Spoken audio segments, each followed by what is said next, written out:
ഇന്ന് നമുക്ക് ഏവർക്കും പരിചയമുള്ള TKT പാനൽ പരിചയപ്പെടാം. നമ്മുടെ ഓഫീസുകളും വീടുകളും ഒക്കെ അതിമനോഹരമാക്കാൻ ഓഫീസുകളുടെ സീലിങ്ങും ഭിത്തികളും വാളുകളൊക്കെ അടിപൊളിയാക്കാനായി പറ്റിയൊരു ഐറ്റമാണ്. വളരെ കുറഞ്ഞ ചിലവിൽ നമുക്ക് അനായാസം ചെയ്യാൻ പറ്റുന്ന ഒരു ഐറ്റമാണ്. ഇതിൻ്റെ വിഡ്ത്ത് വന്നത് 30 സെൻറ്റിമീറ്ററാണ്. ലെങ്ത്ത് വന്നത് 300 സെൻറ്റിമീറ്ററും 365 സെൻറ്റിമീറ്ററാണ്. 365 സെൻറ്റിമീറ്ററിൻ്റെ വെയിറ്റ് പറയുന്നത് 2200 തൊട്ട് 2900 വരെയാണ്. വിവിധ കമ്പനികളുടെ ഇതിൻ്റെ തിക്നെസ്സുകളിലും വ്യത്യാസം വന്നിരിക്കും. ഇതിൻ്റെ തിക്നെസ് എന്ന് പറഞ്ഞാൽ 8 mm, 9 mm, 8.5 അങ്ങനെ പല തിക്നെസ്സുമുണ്ട്. ഇതിൻ്റെ എയർ ഫിൻസിൻ്റെ ഡിസ്റ്റൻസ് അനുസരിച്ചാണ് ഇതിൻ്റെ വെയിറ്റിൽ വേരിയേഷൻ വന്നത്.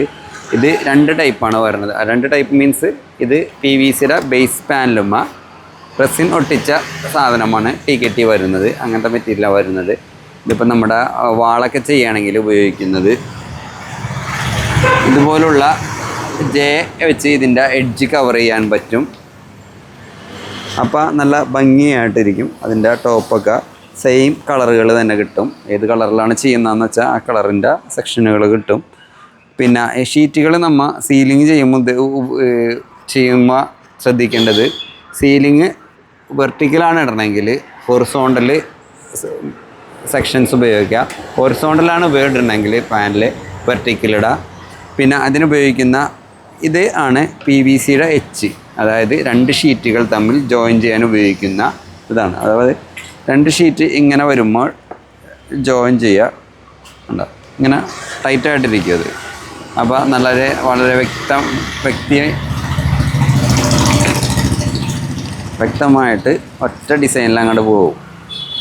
പിന്നെ ഇതില്ലെങ്കിൽ ചില ആളുകൾ ഇത് കട്ട് ചെയ്ത് ജോയിൻ്റ് ആക്കി വെക്കാറുണ്ട്. ഇതിപ്പോൾ കറക്റ്റ് സീറ്റിംഗ് ആയിട്ടിരിക്കുന്നതാണ്.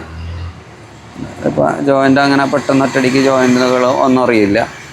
പിന്നെ ഇത് അതിനുപയോഗിക്കുന്നത് കോർണിഷാണ്. നമ്മളിപ്പോൾ സെക്ഷനുകൾ ഇട്ട് കഴിഞ്ഞാൽ സീലിങ്ങിൻ്റെ കോർണർ വരുമ്പോൾ ഇടാം, അല്ലെങ്കിൽ ഭിത്തിയൊക്കെ കവർ ചെയ്ത് പോകുന്നുണ്ടെങ്കിലൊക്കെ ഉപയോഗിക്കുക. അതിൻ്റെ തന്നെ PVCയുടെ തന്നെ ആംഗിളും വരുന്നുണ്ട്. കണ്ടോ, ഇതിൻ്റെ ആംഗിളൊക്കെ സെയിം കളർ തന്നെയാണ്. അതുപോലെ അലൂമിനിയത്തിൻ്റെ ആംഗിളുകളും വരുന്നുണ്ട്. അതിൻ്റെ ഈ വുഡൻ ഫിനിഷ്, അലൂമിനിയം ഫിനിഷുകളൊക്കെ വരുന്നുണ്ട്. ഷീറ്റുകൾ വിവിധ നിറങ്ങളിൽ അവൈലബിൾ ആണ്. പിന്നെ ഇതിന് ഉപയോഗിക്കുന്ന അലൂമിനിയത്തിൻ്റെ സെക്ഷൻസാണ് 38, 25. നമുക്കൊരു 800 ഗ്രാമെങ്കിലുള്ള സെക്ഷൻ ഇട്ട് വേണം സ്ട്രെച്ചർ ചെയ്യുമ്പോൾ ഇടാനായിട്ട്. അല്ലെങ്കിൽ ഇതിപ്പോൾ സ്ക്വയർ വെച്ച് ചെയ്യുന്ന ആളുണ്ട്. ഇപ്പോൾ ഇത് 22 mm സ്ക്വയറാണ്. ഇതൊക്കെ ആകുമ്പോൾ ഒരു 500 ഗ്രാം 550 ഗ്രാമെങ്കിലുള്ളത് ഇടണം. ഇത് 17 mm സ്ക്വയറാണ്. ഇത് അതിന് സ്റ്റേക്ക് ചെയ്യാൻ ഉപയോഗിക്കുന്ന പൈപ്പാണ്. ഇത് 9 mm പൈപ്പ്. ഇത് ഫ്ലൂട്ടഡ് ആംഗിളാണ്, അതിന് സ്റ്റേക്ക് തന്നെ ഉപയോഗിക്കുന്നതാണ്. പിന്നെ ഇത് സെക്ഷനുകൾ തമ്മിൽ ഇടുന്ന ഗ്യാപ്പ് എന്ന് പറഞ്ഞാൽ 60 സെൻറ്റിമീറ്റർ കുറയാതെ ഇടണം. അതിൽ ലെങ്ത്ത് കൂട്ടിയിട്ടിട്ടുണ്ടെങ്കിൽ സീലിംഗ് ബെൻഡ് ആവാനുള്ള ടെൻഡൻസി കൂടുതലാണ്. പിന്നെ ഇങ്ങനെയുള്ള ഫാസ്റ്റർ ക്ലിപ്പുകൾ ഉപയോഗിച്ച് നമ്മൾ സീലിംഗ് ചെയ്യുകയാണെങ്കിലുള്ള ഗുണം എന്ന് വെച്ചാൽ, സെക്ഷനുമ ഇതടിച്ച് കഴിഞ്ഞാൽ ഷീറ്റ് വരുമ്പോൾ അടുത്ത ഷീറ്റ് ജോയിൻ ചെയ്യുമ്പോൾ ഇത് വെച്ച് ഇങ്ങനെ ജോയിൻ ചെയ്ത് പോയിട്ടുണ്ടെങ്കിൽ ഷീറ്റിന് ഡാമേജുകളൊന്നും സംഭവിക്കില്ല. അതായത് ഇതിന്മ സ്ക്രൂ വരുള്ളൂ. ഇതുമ്മ വേണമെങ്കിൽ 2 സ്ക്രൂ കൊടുക്കുക, അല്ലെങ്കിൽ 1 സ്ക്രൂ കൊടുക്കുക. ഇത്രയുള്ള ക്ലിപ്പാണ്. ഇങ്ങനത്തെ ക്ലിപ്പ് വെച്ച് ചെയ്യുകയാണെങ്കിൽ നമുക്ക് ഷീറ്റ് ഒരു സ്ഥലത്ത് ഇൻസ്റ്റാൾ ചെയ്ത സാധനം പിന്നീട് വേറൊരു സ്ഥലത്തേക്ക് ഇൻസ്റ്റാൾ ചെയ്യുമ്പോഴോ ഉള്ള ബുദ്ധിമുട്ടുകൾ വരില്ല. പിന്നെ വാളൊക്കെ ചെയ്യണമെങ്കിൽ നമുക്ക് ഡയറക്റ്റ് സെക്ഷനൊന്നും ഇല്ലാതെ ഇത് മാത്രം ഉപയോഗിച്ചാൽ മതി. വാൾ ചെയ്യുമ്പോൾ ശ്രദ്ധിക്കേണ്ട കാര്യം എന്ന് വെച്ചാൽ, നമ്മൾ തട്ടയും മുട്ടുകളൊക്കെ വരുന്ന പോർഷനുകളിൽ ഇതിട്ട് ചെയ്യാതിരിക്കുക. അങ്ങനെയുള്ളിടത്ത് വാൾ പാനൽ അല്ലെങ്കിൽ ഊവർ പാനൽ മാത്രം ഉപയോഗിച്ച് ചെയ്യുക. പിന്നെ നമുക്ക് സെക്ഷൻ തിക്നെസ്സിൻ്റെ കാര്യം ഞാൻ പറഞ്ഞു തരാം. സീലിംഗ് ചെയ്യുമ്പോൾ ശ്രദ്ധിക്കേണ്ട കാര്യം, നമ്മൾ കോർണിഷ് ഫിറ്റ് ചെയ്യുന്നതിന് മുമ്പ് നമുക്ക് വാട്ടർ ലെവൽ വെച്ച് മാർക്ക് ചെയ്തതിന് ശേഷം മാത്രമേ സീലിങ്ങിൻ്റെ കോർണിഷ് ഫിറ്റ് ചെയ്യാവുകയുള്ളൂ. പിന്നെ സെക്ഷനുകൾ സ്റ്റേ കൊടുക്കുമ്പോൾ ശ്രദ്ധിക്കേണ്ട കാര്യങ്ങളെന്ന് വെച്ചാൽ, എല്ലാം പ്രോപ്പർ ലെവലാണെന്ന് ശ്രദ്ധിക്കണം.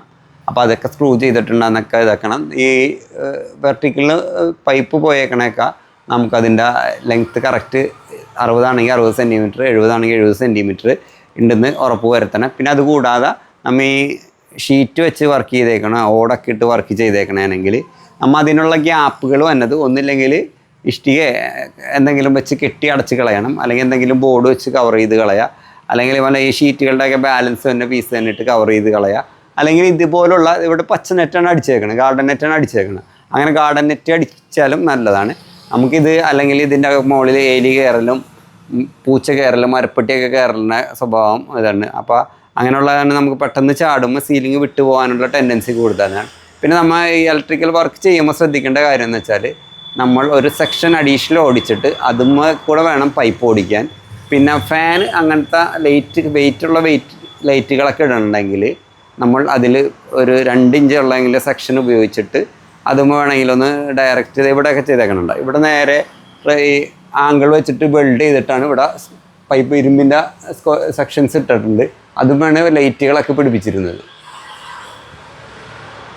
ഇതിപ്പോൾ പ്ലെയിൻ ആയിട്ടുള്ള ഒരു ഭിത്തിക്ക് പകരം TKT പാനൽ വെച്ച് കവർ ചെയ്തിട്ട് ഒരു പാർട്ടിഷൻ ഉണ്ടാക്കിയേക്കണേണ്. അപ്പോൾ ഇതാണ് വളരെ മനോഹരമായിട്ട് ചെയ്തിട്ടുണ്ട് ഇത്. ഇപ്പോൾ ഇതിൻ്റെ അടിയിൽ നമ്മൾ ഡോർ ബോട്ടാണ് ഉപയോഗിച്ചേക്കുന്നത്. അതായത് ആ സ്കർട്ടിങ്ങിൻ്റെ ഒരേ പാറ്റേൺ വരാൻ വേണ്ടിയാണ് ചെയ്തേക്കുന്നത്. ഈ പോർഷനിൽ ചെയ്തേക്കണം നമ്മളിവിടെ ഫിക്സഡാണ്, ഫിക്സഡിൽ ക്ലിപ്പിട്ട് ചെയ്തേക്കണതാണ്. അപ്പോൾ ആ സൈഡിൽ ഇങ്ങനെ ഇവിടെ ഒരു കട്ടിങ് ഉണ്ടായിരുന്നു. ഭിത്തിയിൽ ഇത് ഡയറക്റ്റ് ചെയ്തേക്കാണ്. ഇത് അല്ലാതെ ചെയ്തേക്കുന്നൊരു വർക്കാണിത്.